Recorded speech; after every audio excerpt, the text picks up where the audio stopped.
صلوا عليه وسلموا تسليما اللهم صل على سيدنا مولانا محمد وعلى آل سيدنا مولانا محمد।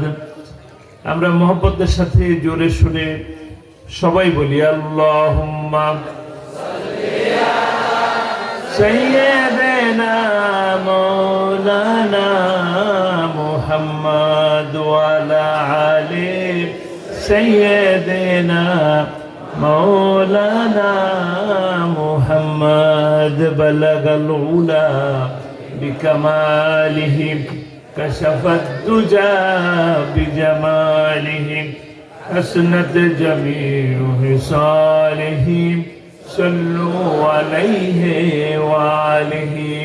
হযরত উলামায়ে কেরাম, দক্ষিণ হাজীপাড়া ভাই ভাই ইসলামী একতা সংগঠনের উদ্যোগে আজ ৯তম ঐতিহাসিক তাফসীরুল কোরআন মাহফিলের সম্মানিত সভাপতি দুলা ফকির জামে মসজিদের সম্মানিত পেশ ইমাম হযরত মাওলানা হাফেজ বদিউল আলম হাফিজাহুল্লাহ, আজকের অনুষ্ঠানের সম্মানিত প্রধান আলোচক বিশিষ্ট ইসলামী চিন্তাবিদ মাওলানা আশরাফ বিন মোবারক আলী সিদ্দিকী এবং বিশেষ বক্তা হাফেজ কারি মুজিবুল হক সাহেব, হযরত মাওলানা ইউনুস বিন নজির সাহেব, মঞ্চে উপবিষ্ট শহীদি কাফেলা বাংলাদেশ জামাত ইসলামী এবং বাংলাদেশ ইসলামী ছাত্র শিবিরের নেতৃবৃন্দ, উপস্থিত উলামায়ে কেরাম, আমার সামনে দূর দূরান্ত থেকে আগত আমার তরুণ কিশোর যুবক এবং মুরব্বিয়ান ভাইয়েরা, প্রশাসনের কর্মকর্তাবৃন্দ, সামনে উপস্থিত সাংবাদিক মিডিয়ার বন্ধুগণ, পর্দার আড়ালে শ্রদ্ধা মা ও বোনেরা, আমার মাইকের আওয়াজ যে পর্যন্ত যাচ্ছে, যারা শুনছেন তাদের সকলকে আমার অন্তরের অন্তঃস্থল থেকে জানাচ্ছি আসসালামু আলাইকুম ওয়া রাহমাতুল্লাহি ওয়া বারাকাতুহু।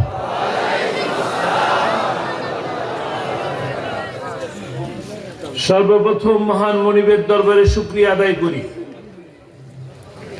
আল্লাহ রাব্বুল আলামিন দীর্ঘ 17 বছর পর এরকম একটি মুক্ত পরিবেশে সুন্দর আয়োজনের মাধ্যমে কোরআনের কথা বলার, কোরআনের কথা শোনার যে তৌফিক আল্লাহ তাআলা দান করলেন, সেই মহান মনিবের দরবারে সেজদা অবনত মস্তকে আমরা সকলে সমস্বরে শুকরিয়া আদায় করি, বলি আলহামদুলিল্লাহ। রব্বানা লাকাল হামদ হামদান কাসীরান তাইয়্যিবান মুবারাকান ফীহি। সেই সাথে একটি ধন্যবাদ, শুকরিয়া, মোবারকবাদ জানাচ্ছি আপনাদের সকলের পক্ষ থেকে, যে কমিটি, যে আয়োজক, যে একতা সংগঠন, এই ভাই ভাই দক্ষিণ হাজীপাড়া ভাই ভাই একতা সংগঠন, যারা এই মাহফিলকে আয়োজন করলেন, যারা এর পিছনে শ্রম দিলেন, যারা এটা নিয়ে চিন্তা করলেন, অর্থ দিলেন, এত সুন্দর প্যান্ডেল করলেন, মাইকিং করলেন, লাইটিং করলেন, আপনার আমার দাওয়াত দিলেন, বসার ব্যবস্থা করলেন, এই আয়োজক কমিটিকে আপনাদের সকলের পক্ষ থেকে আমি মোবারকবাদ জানাচ্ছি, ধন্যবাদ জানাচ্ছি। সেই সাথে দোয়া করছি আল্লাহ রাব্বুল আলামিন তাদেরকে এইভাবে একতাবদ্ধভাবে থেকে আগামীতেও এরকম মাহফিলের আয়োজন করার তৌফিক আল্লাহ তাআলা দান করুন।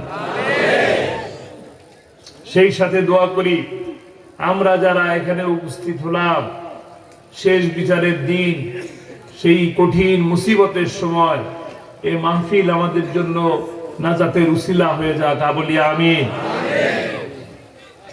আজকে একটি বিশেষ ক্ষণে আপনাদের সামনে উপস্থিত হলাম। এই বিশেষ ক্ষণটা হলো মাত্র 3 দিন আগে এই বাংলাদেশের বিজয় দিবস গেল নাকি? একটি কঠিন যুদ্ধ, 30 লক্ষ মানুষের জীবনের বিনিময়ে আমরা এই ছোট্ট ভূখণ্ডটি অর্জন করেছি, মহান স্বাধীনতা যুদ্ধের বিনিময়ে নাকি? যারা এই যুদ্ধে এই দেশকে স্বাধীন করার জন্য জীবন দিলেন, তাদের জন্য দোয়া করি আল্লাহ রাব্বুল আলামিন তাদের সকলের ভুল ত্রুটিগুলো ক্ষমা করে তাদের এই নিহতকে শহীদ হিসাবে গণ্য করে শাহাদাতের মর্যাদা দান করুন। সেই সাথে দোয়া করি আল্লাহ রাব্বুল আলামিন এই রণাঙ্গনের যোদ্ধা, বীর মুক্তিযোদ্ধারা যারা বেঁচে আছেন, আল্লাহ তাআলা তাদেরকে নেক হায়াত বাড়িয়ে দিন, সুস্থ রাখুন। যতদিন পর্যন্ত বেঁচে থাকবেন ততদিন স্বনির্ভর থাকুন এবং আল্লাহর প্রতি ঈমানের সাথে থাকার তৌফিক দান করুন। সেই সাথে আরো একটা বিজয়ের শুকরিয়া আদায় করি।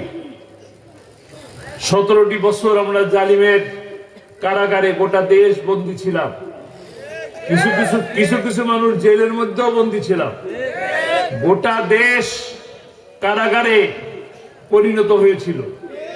সেই জুলুম থেকে আমাদের কলিজার টুকরা সন্তান সমতুল্য ছাত্র জনতা, যাদের এই 2000 মানুষের জীবনের বিনিময়ে আজ আমরা যে স্বস্তির নিঃশ্বাস ফেলছি, আজ যে মুক্তাঙ্গনে কথা বলার সুযোগ পাচ্ছি, সেই সমস্ত জাতীয় বীরদেরকে শ্রদ্ধা জানাই।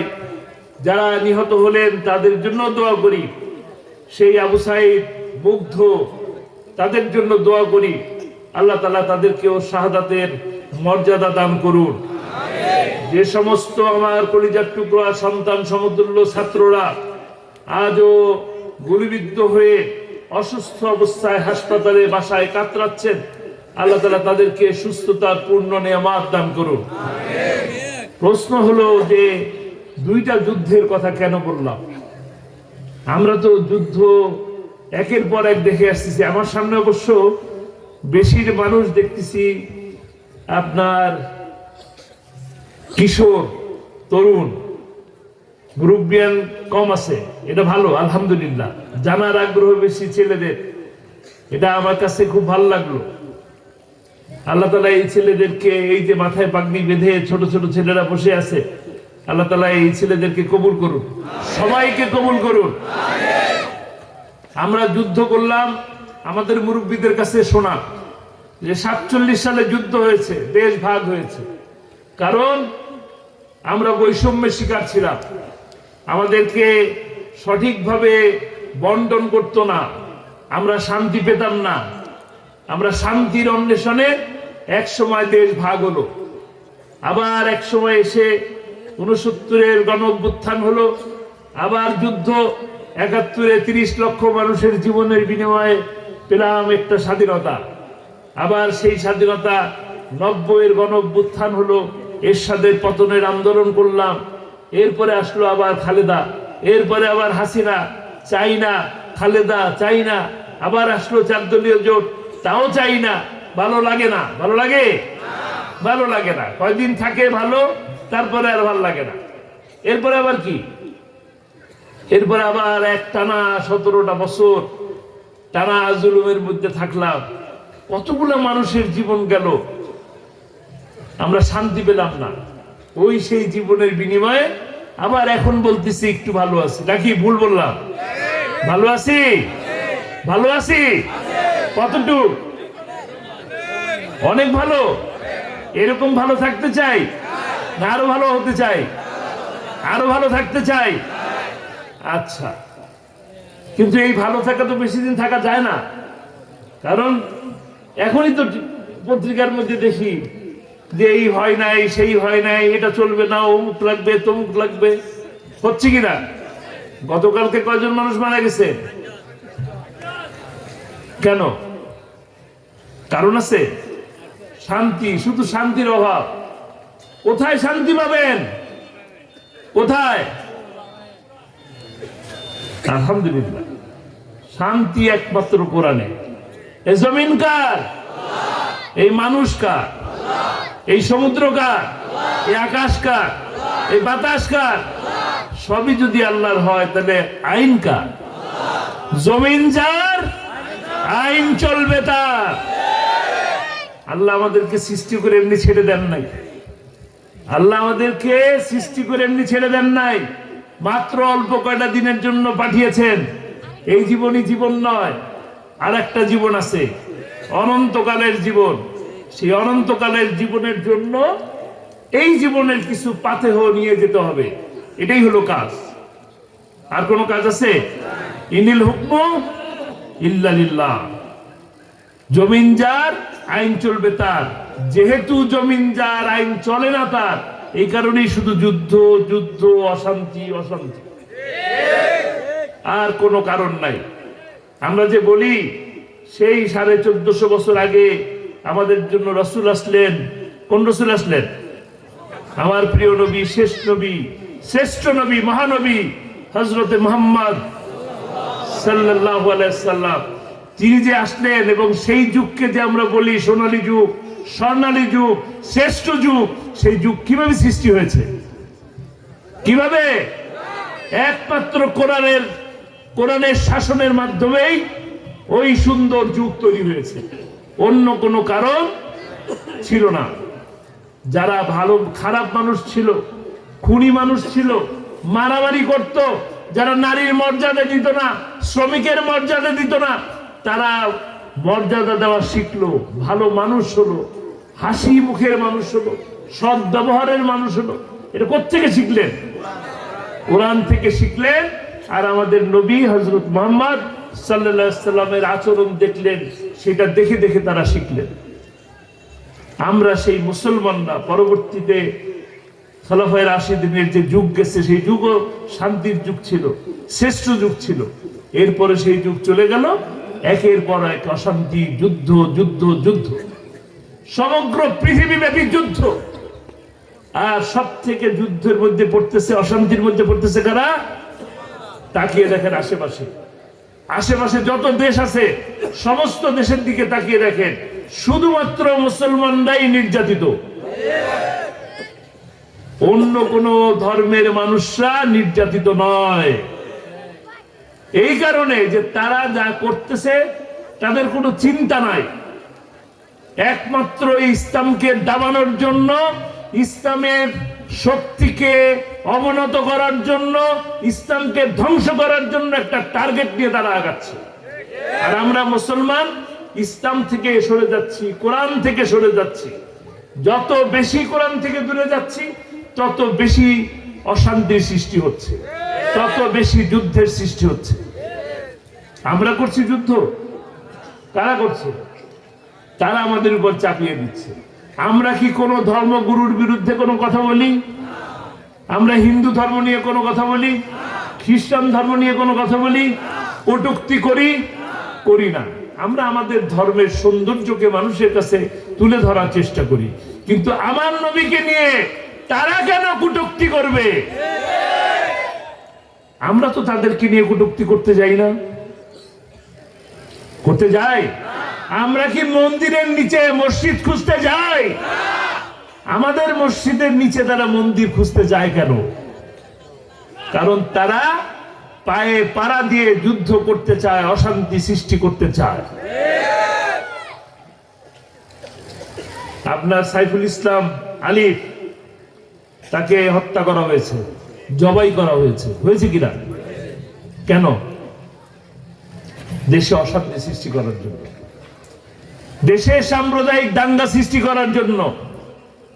যে শক্তি পালিয়ে গেছে তারা আবার ফিরে আসতে চায়, তারা আবার চুরি করতে চায়, তারা আবার অশান্তি সৃষ্টি করতে চায়।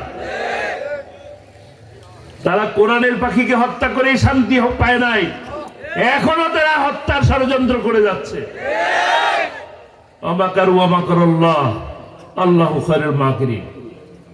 তারা ষড়যন্ত্র করে, চক্রান্ত করে, আর মহাপরিকল্পনাকারী কে? জোরে বলেন কে? কোরআনের পাখি আপনাদের কাছে কোরআনের দাওয়াত দিচ্ছেন, কোন অপরাধ করছেন?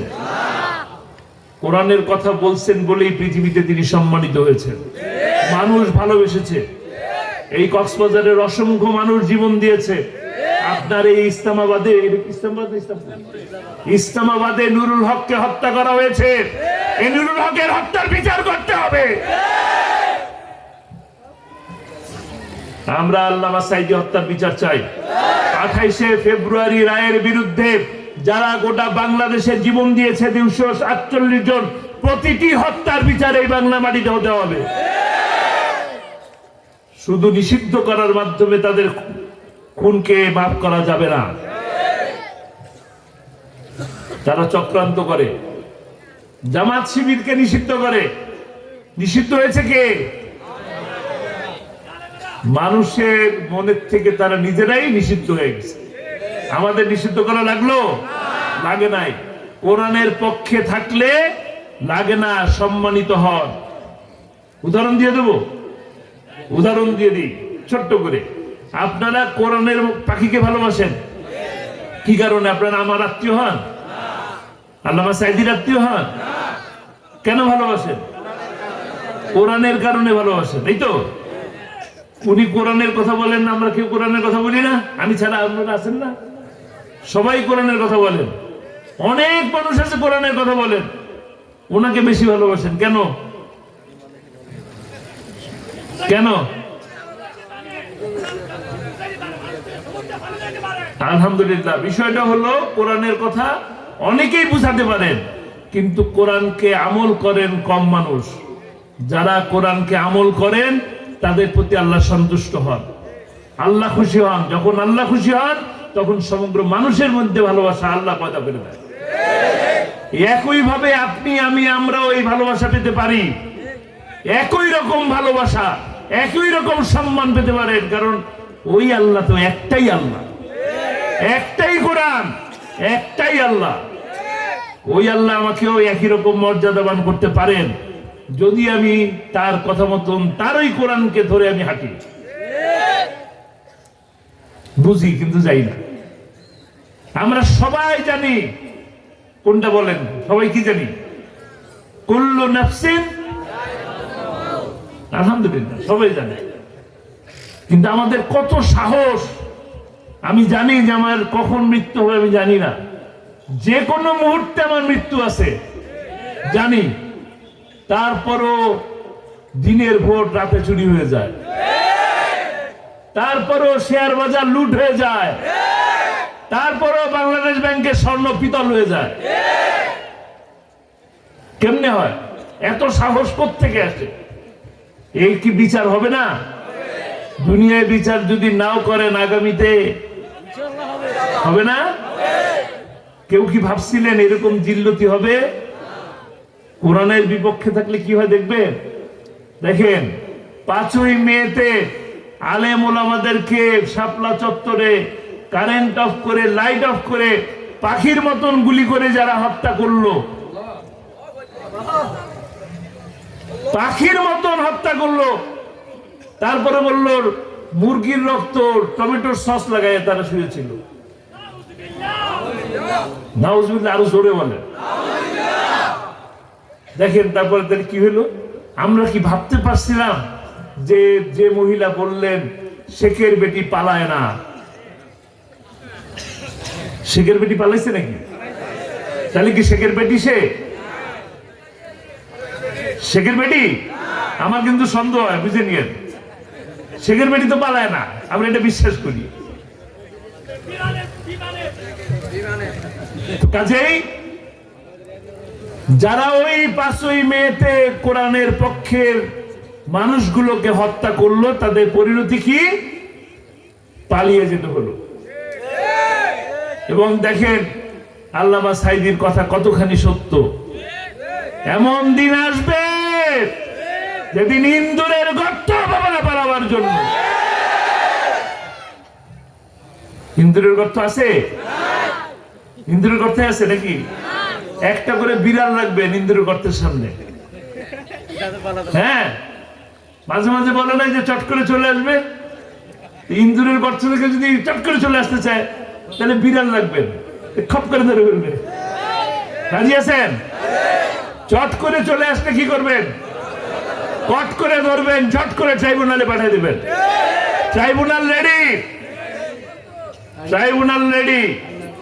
যে ট্রাইব্যুনালের মধ্যে মাওলানা মতিউর রহমান নিজামী, কাদের মোল্লা, মীর কাসেম আলী, কামারুজ্জামান আল্লামা সাঈদীকে দিনের পর দিন প্রিজন ভ্যানে করে নিয়ে আসা হয়েছে, সেই ট্রাইব্যুনালে তাদেরকে বিচার করা হবে। খেলা হবে বলেন? খেলা তো শুরুই করি নাই, তার আগে খেলা এখন হবে ইনশাআল্লাহ। আসতে চাচ্ছেন, আমরাও বলি আসেন, আসেন। আপনারা যে বাহিনী বানিয়েছেন ওই বাহিনী হ্যান্ডকাপ নিয়ে দাঁড়ায় আছে নাকি? আসেন, আমরাও দেখি। এবার আসেন ইনশাআল্লাহ। সময় আসবে, সবকিছুরই আল্লাহ তাআলা প্রতিদান দেন। যারা ধৈর্য ধরে থাকে তাদের পক্ষে আল্লাহ থাকে। মুসলিমের পক্ষে কে থাকে? আল্লাহ থাকে। কোরআনের পাখিকে বিনা কারণে 13টি বছর অন্ধকার কারাগারে রাখা হয়েছে। 13টি বছর।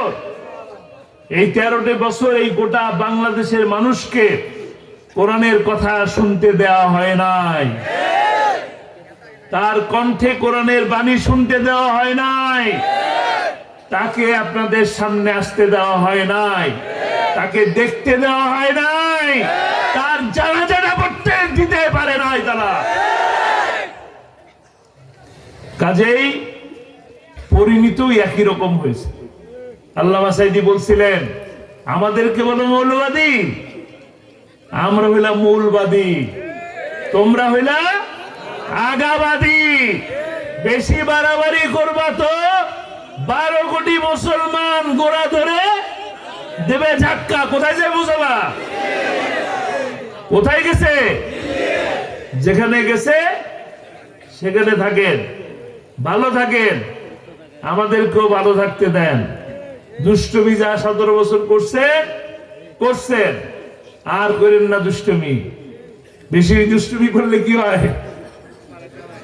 পালানোর জায়গা পাওয়া যায় না, দুপুরের ভাতও খাওয়া যায় না। কোরআনের বিপক্ষে থাকলে এই পরিণতি হয়। আল্লামা সাঈদীর বিরুদ্ধে রায় দেওয়া হলো। ঝিনাইদহ 2 আসন, আজিমুল ইসলাম আনার নাকি নাম, একজন এমপি, আনার নাম মনে আছে আপনাদের? সেই আনার 28শে ফেব্রুয়ারি রায়ে খুশি হয়ে মিষ্টি মিছিল করছে, মিছিল করে জনসভা করছে। জনসভা করে বলতেছে রায় দ্রুত সময়ের মধ্যে কার্যকর করতে হবে এবং সাঈদীর দাফন বাংলাদেশের মাটিতে হইতে দেওয়া যাবে না। এখন তার নিজের দাফন কোথায় হয়েছে জানেন? ইন্ডিয়া তো ভালো, টয়লেটে। কোরআনের বিপক্ষে থাকলে এই পরিণতি হয়,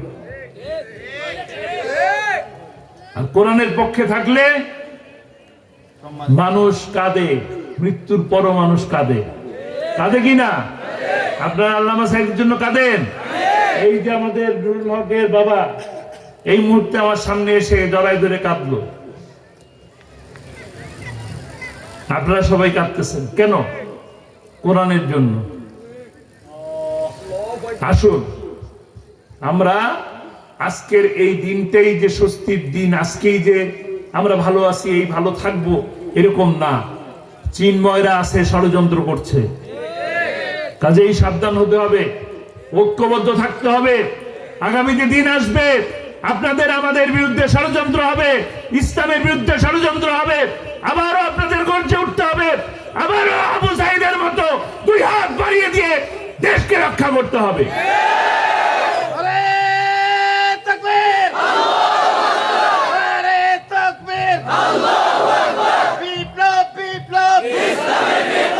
আসুন আমরা যদি ভালো থাকতে চাই, আপনারা মসজিদ কমিটিতে একজন ইমাম সাহেব নিয়োগ দেওয়ার সময়, নিযুক্ত করার সময় যেভাবে চিন্তা করেন যে মানুষটার মুখে দাঁড়িয়ে আছে কিনা, সুন্নত পালন করে কিনা, মাথায় টুপি আছে কিনা, পাঞ্জাবি পরে কিনা, বিড়ি সিগারেট খায় কিনা, টাকনুর উপরে পায়জামা পরে কিনা, বউ পর্দা করে কিনা, ছেলে মেয়ে ইসলাম মানে কিনা, এত কিছু দেখেন। আর যারা নির্বাচনের আগে স্বপ্ন দেখায় মালয়েশিয়া বানায় দেবো, কানাডা বানায় দেবো, আমেরিকা বানায় দেবো, তাদের পিছনে দৌড়বেন? তারা তো মালয়েশিয়া সিঙ্গাপুর বানানোর কথা বলে বেগম পাড়া বানায়। আর যারা মুসলিম ইমাম, তারা শুধু আপনাদের নামাজ পড়াই যায়। কাজেই 5 বছরের জন্য ক্ষমতায় আসার সময় যে লোভ লালসা দেখায়, স্বপ্ন দেখায়, তারা নিজেরাই শুধু চুরি করে যায়, নিজেদের আখের জোটায়। এই ভুল আর করা যাবে না। 5 বছরের জন্য ইমাম সাহেব নিয়োগ করার জন্য যেমন ভাবে পরীক্ষা করেন, একই ভাবে পরীক্ষা করবেন যে সুদী ব্যাংকের সাথে লেনদেন করে কিনা, ঋণ খেলাফি কিনা, চোর কিনা, মাদকের সাথে জড়িত কিনা, নামাজ পড়ে কিনা, এই খোঁজ নেওয়ার দায়িত্ব কার? কাজে আপনারা খোঁজ নেবেন, সেই খোঁজ নিয়ে তারপরে তার পিছনে যাবেন। যদি কোরআনের পক্ষের মানুষ হয় তবে কোরআনের পক্ষে যাবেন, কোরআনের বিপক্ষে যায় তার পিছনে যাব না। কথা দিছেন?